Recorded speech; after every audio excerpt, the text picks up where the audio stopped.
ఈ ప్రజా సమూహం కానీ ఆయన పర్యటనకు జనసేన పార్టీ కార్యకర్తలు ఏర్పాట్లు కానీ చాలా బలంగా చేశారు. చేయటం కూడా చాలా సహజమే. అయితే ఇక్కడ కొందరికి అన్యాయం జరిగిపోయింది. 23 విద్యార్థులు తమ జేఈఈ పరీక్షలకు హాజరు కాలేకపోయారు. జేఈఈ పరీక్షలు అనేవి విద్యార్థులకు చాలా ముఖ్యమైనవి.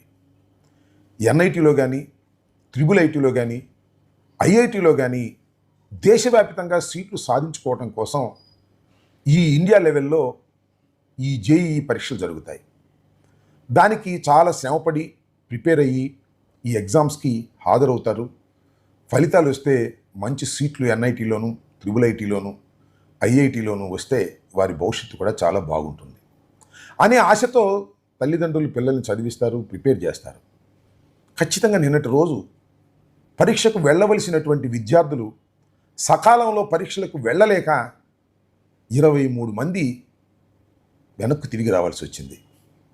కేవలం పవన్ కళ్యాణ్ గారి పర్యటన సందర్భంగా ఏర్పాటు చేసినటువంటి ఈ ట్రాఫిక్ రూల్స్ వలన ఇది ఇబ్బంది జరిగిందని సాక్షాత్తు తల్లిదండ్రులు, విద్యార్థులు చెబుతున్నారు. ఎవరో కల్పించింది కాదు.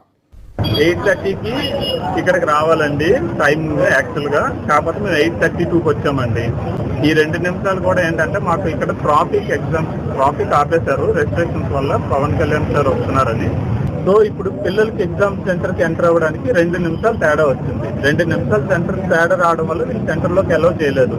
సో ఈ రోజు కానీ ఎగ్జామ్ రాయకపోతే 1 year వీళ్ళకి భవిష్యత్తు పాడైపోతుంది. దాదాపుగా 20 నుండి 30 మంది ఆగిపోయారండి పిల్లలు. చాలా మంది ఈ రోజు సఫర్ అయ్యారు.